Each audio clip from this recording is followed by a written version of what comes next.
Okay, have you heard this saying, to give honor to whom honor is due? I would like to show you this video para po sa ating mga husbands and fathers to give honor to whom honor is due, which is to our mothers. I would like to play this video for you to understand that they deserve it. Did you know that according to women, childbirth is the worst kind of pain there is? And did you know, according to women, that us men can't handle any of it? Well, did you know that according to men, women exaggerate everything? Everything. That's why we decided to make an appointment with Dr. Julie Masters.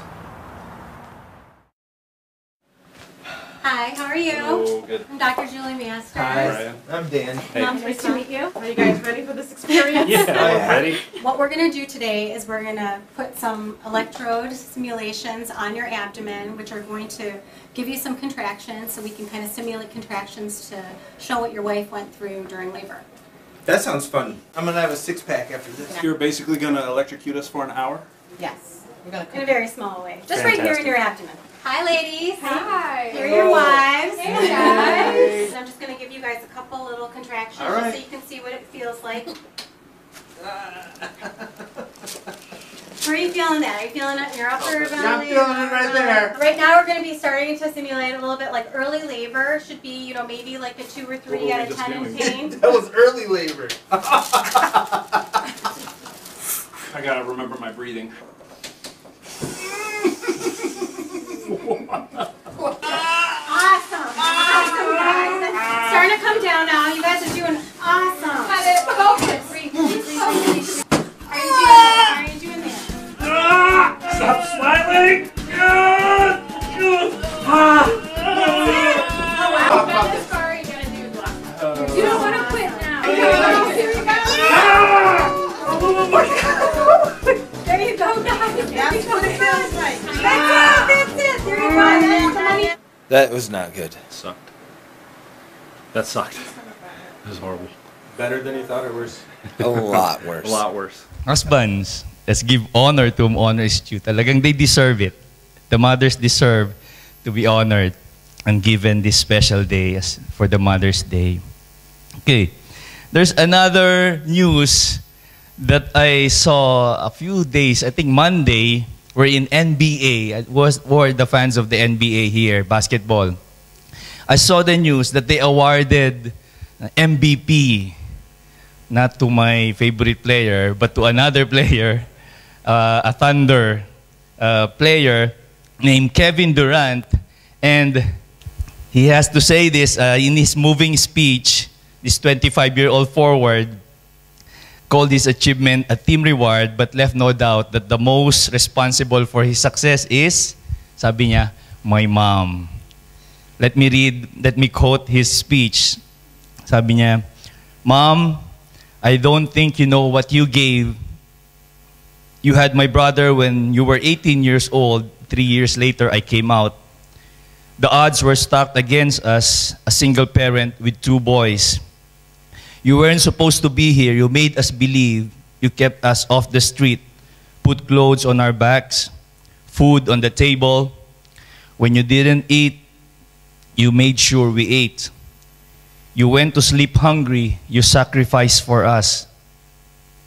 You're the real MVP, sabi niya sa kanyang mami. Amen. And the mom, si Wanda Durant, was moved to tears, and the whole world was watching. Di ba? Sarap, no? Parang, I know that, parang, if I could just be a mom, I don't know, I would like to have that feeling. That feeling of being honored by a child, by your child, is one thing that is really, really awesome. So this morning, I would like to do my best to be like Kevin Durant. How I wish my mama is here to give honors to our mothers and to give honor to the hand that rocks the cradle. So the title of this message is The Hand That Rocks the Cradle. How about you, brothers and sisters? Like me, do you also have this difficulty to honor our mothers?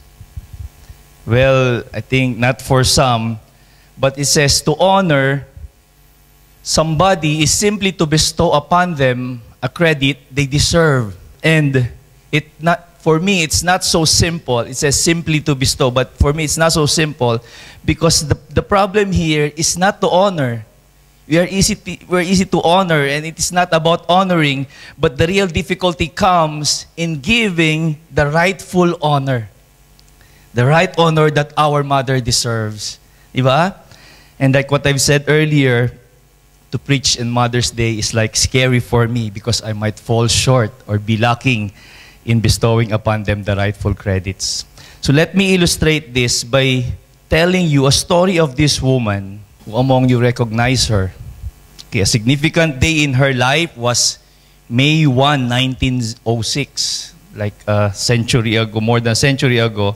That's when her mother died and she came back to work as a crusader. May pinaglalaban siya. Ano po yun? Yung magkaroon ng official Mother's Day. So, she is Anna Jarvis, the founder of Mother's Day, 1864-1948. Other people don't understand why ganun na lang yung passion niya sa pakikipaglaban na magkaroon ng official Mother's Day. Why? Because one heard in a small prayer when she was attending nung Bible study nung mami niya, nagtuturo din po sa church at sa Sunday school yung kanyang mom, si Ann Jarvis.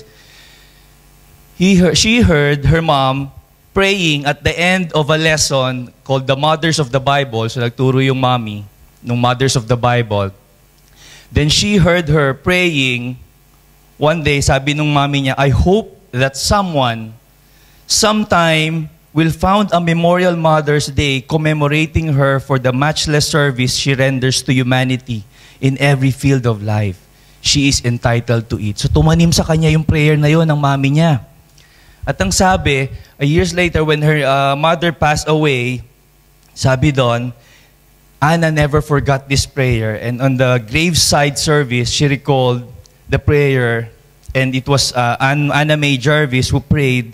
Sabi niya, I will never ever forget yung prayer mo and I will fight. So after noong prayer na yon, ayun na, naging crusader na siya to fight for the Mother's Day. And a few years later, the Mother's Day service occurred in 1908 at St. Andrew's Methodist Church in Grafton, West Virginia. And after that, Philadelphia was the first city to proclaim the official Mother's Day. 3 years passed. In 1914, President Woodrow Wilson signed the proclamation from Congress, Public Resolution Number 25, to establish Mother's Day as a national event. 1914 ang official start ng Mother's Day as a national event. Hulaan niyo po kung kailan na-establish ang Father's Day. 1972. Kawawa talaga tayo. Anyway, and by the time that Annie Mae Jarvis was 50 years old, she retired from her job but not from her obsession. She spent the next 35 years, remainder of her life, sabi nga noon, that she would spend $100,000 US. That was very, very big amount during that time. And the remainder of her portion of her wealth to see that the Mother's Day was what it was intended to be. Talagang pinaglaban niya. And listen to this, para po sa mga nagpe-prepare ng ating mga gifts at mga surprises sa ating mami, let me quote her. Quoting Anna Mae Jarvis, she said, Mother's Day has nothing to do with candy. Candy is a junk. You give your mother a box of candy and then you go home and eat most of it yourself. And again, quoting Anna Mae, says, a modeling and insincere printed cards, already made telegram, may telegram pa nung time na yon, means nothing except that you're too lazy to write to the woman who has done more to you than anyone else in the world. Ouch, di ba? You ought to go home and see your mother on Mother's Day. Take her out and paint the town red. And for those who want to give flowers to our mother, sabi niya, because she is really against commercializing and profiteering. Mamaya po, mabibigyan, nakita ko po nagpiprepare ng flowers ang ating ushers. Pero she has a comment on this. It has nothing to do with flowers. In fact, she gave us official the white carnation as the official flower daw po sa Mother's Day. But she was really against those who are making it a business. Napansin niyo po kapag Mother's Day, nagdo-double, triple yung price ng flowers. And she really hates it. Sabi niya dito, flowers are about half dead by the time they are delivered. Gives her something that would last. She won't rest until mothers receive acknowledgement and the honor that Mother's Day was intended to give. Annie Mae Jarvis knows this, and because she is the mother of Mother's Day. She would even go to the Florist Convention. She would rally there and criticizing the commercializing of this. And she would even write to the office of the president in Washington, to the First Lady, and she had trouble with this because hindi po masyadong napapahalagahan yung Mother's Day. So there's something about Anna Mae Jarvis that reminds us of the significance of honoring mothers. Talk about giving honor to whom where honor is due. Now, how about us? What is the best honor or the best that we can give to our moms, not just on Mother's Day? Sabi po ni Pastor Mike kanina sa ating start ng service, everything in this world is not permanent. Tama ba? Only change is permanent, but it's not true. Because there's one thing in this world that does not change, and that is the Word of God. So I was thinking that the best honor that we can give our mom is the honor that comes from the Word of God, because it is the honor that never fades away. Amen? And I have found in the Bible a statement or a proclamation or an honor given by God Himself to the mothers. Could you just imagine? And before we read that, let me just sum up a statement, a takeaway for all of us, that when we end this Mother's Day today, we will have this statement or this bottom line is stuck to our mind that we will remember for every Mother's Day and for many days to come. That a mother's love is a gentle reminder of God's love. Can we all say this? A mother's love is a gentle reminder of God's love. So the best honor that we can give our mom is for us to honor them in connection with our honoring of our God. At si Lord po mismo, I have found in Isaiah chapter 49 that it was God Himself who honored our moms by calling Himself like a mother. It starts in Isaiah 49, chapter 49, verse 13. The prophet Isaiah was telling Jerusalem, or Israel at that time, who was in exile to Babylon. So can you just imagine, they are not in Israel, they were actually conquered by Babylonians, and they were besieged, and they were taken out and exiled, brought to Babylon to be slaves and to be sabi doon is not just second-class citizen, but slaves. Sabi po ni Isaiah to encourage them, shout for joy. The prophet Isaiah has a good news for them. Shout for joy, you heavens. Rejoice, you earth. Burst into song, you mountains. So he was encouraging them. What is there to shout about? We are in exile. They cannot understand. We are in exile and naghihirap tayo rito sa Babylon. We're not even in our own country. But you see the next verse says, Isaiah says, for the Lord comfort His people and will have compassion on His afflicted ones. So He was encouraging them, telling that God will comfort you. No, they still cannot believe this. Because they said, in response to that prophecy and to that encouragement, Zion, or the Israel, they were saying, no, the Lord has forsaken me. The Lord has forgotten me. Hindi totoo yan, Isaiah. Ano yung sitwasyon natin ngayon? Nakalimutan na tayo ng Diyos. Nakalimutan tayo ng Diyos. The Lord has forgotten us.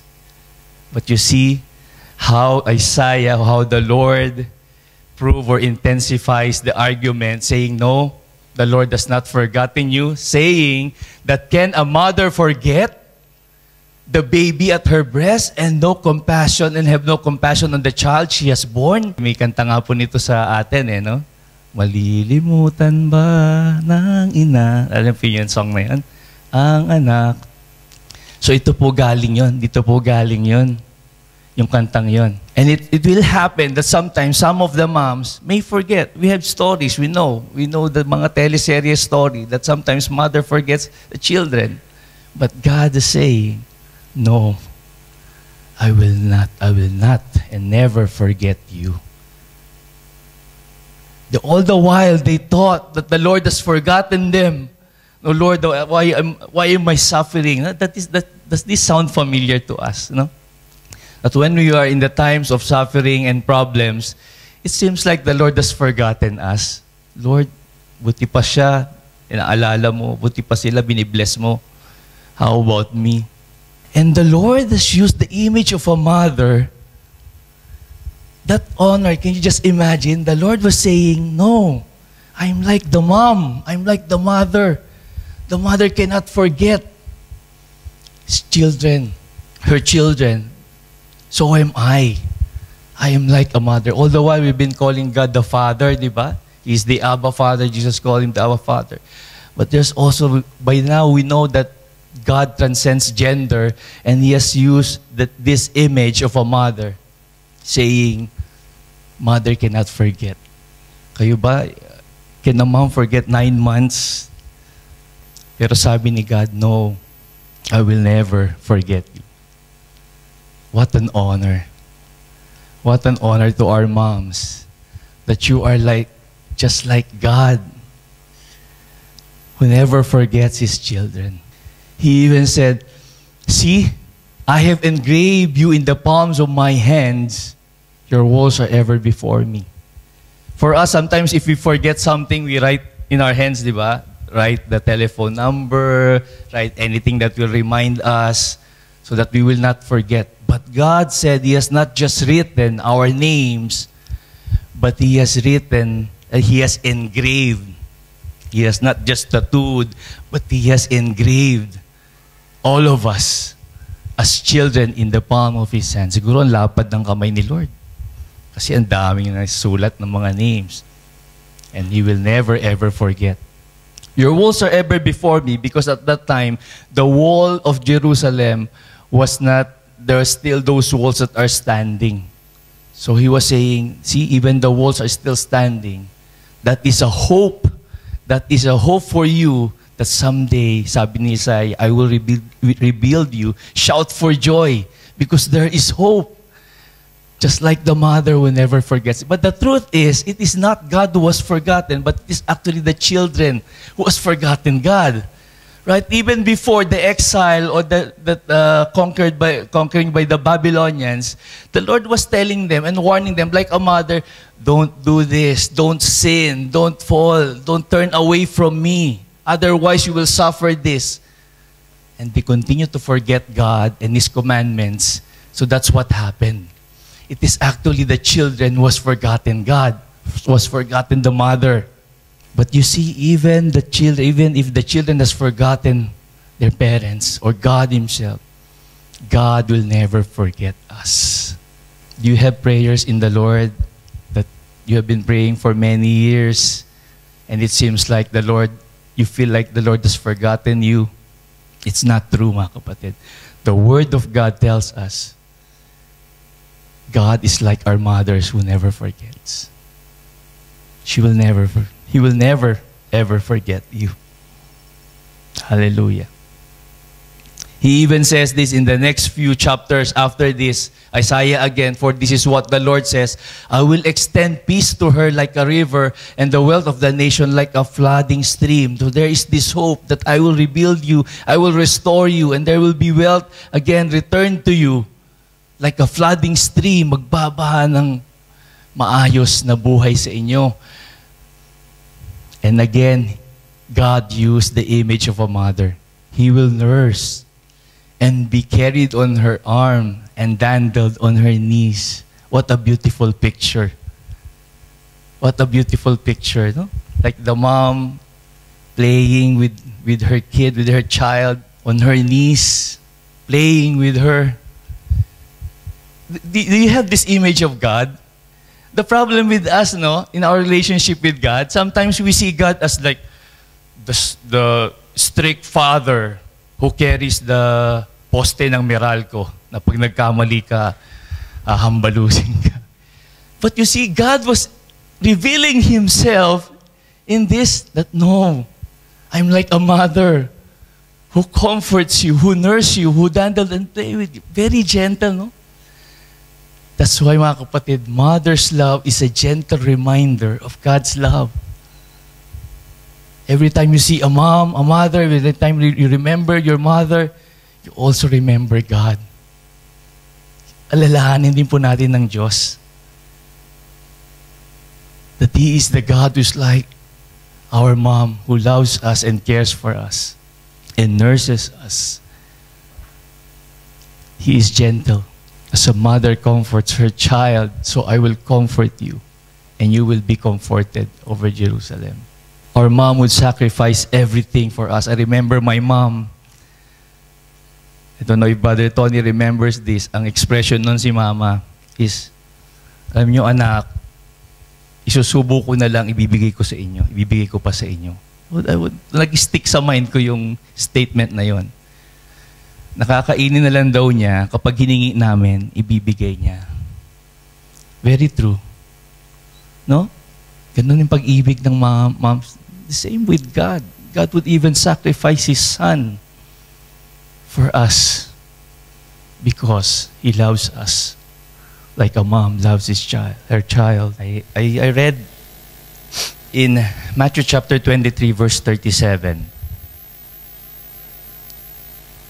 When Jesus saw Jerusalem, He said, Jerusalem, O Jerusalem, you killed the prophets, you killed Isaiah, you killed the prophets, I send you. But how many times or how often have I longed for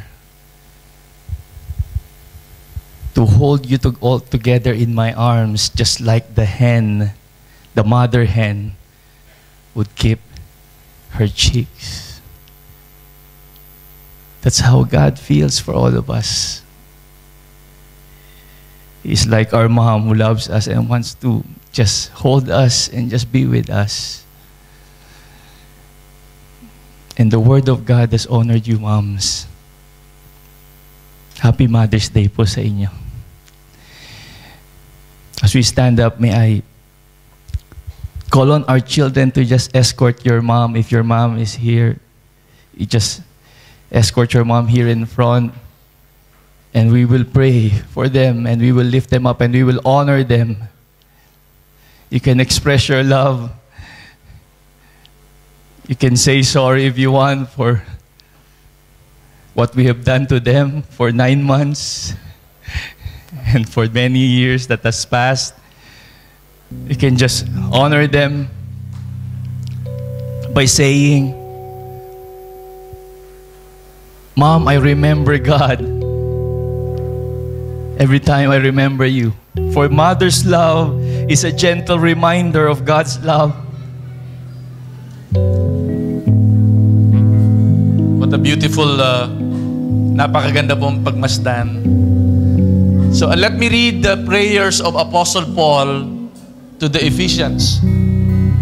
Would you bow your heads as I pray? And I would read the prayers and use the prayer of Apostle Paul. Let us all pray and bow our hearts before God. For this reason, we pray before our Father, from whom every family in heaven and on earth derives its name. We pray that out of His glorious riches, He may strengthen you, mothers, with power through His Holy Spirit in your inner being. That's our prayer for all our moms today, that God would strengthen you in your inner being. Napakadami po ang umaasa sa inyo. Many people are influenced by your lives, our children.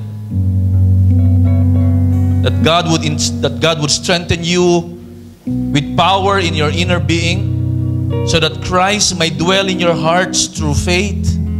And we pray that you, being rooted and established in love, would grow and will be empowered together with all the church and God's people to grasp how wide and how long and how high and how deep is the love of Christ for you, for your children and your family. And we know that this love, the love of Christ in your heart that surpasses knowledge, that it will fill your heart, that you will grow to the fullness of God in you. Now to Him who is able to do immeasurably more than all we ask or imagine, according to His power that is at work within each and every one of us, especially to our mothers. And to Him be glory in the church and in Christ Jesus through all generations forever and ever. Father, bless our mothers, our grandmothers, and may you continue to use them and bless them with good health and strength and long life, that they would see their children and their grandchildren and their great-great-great-grandchildren, that they would see the favor, your favor in the lives of their families.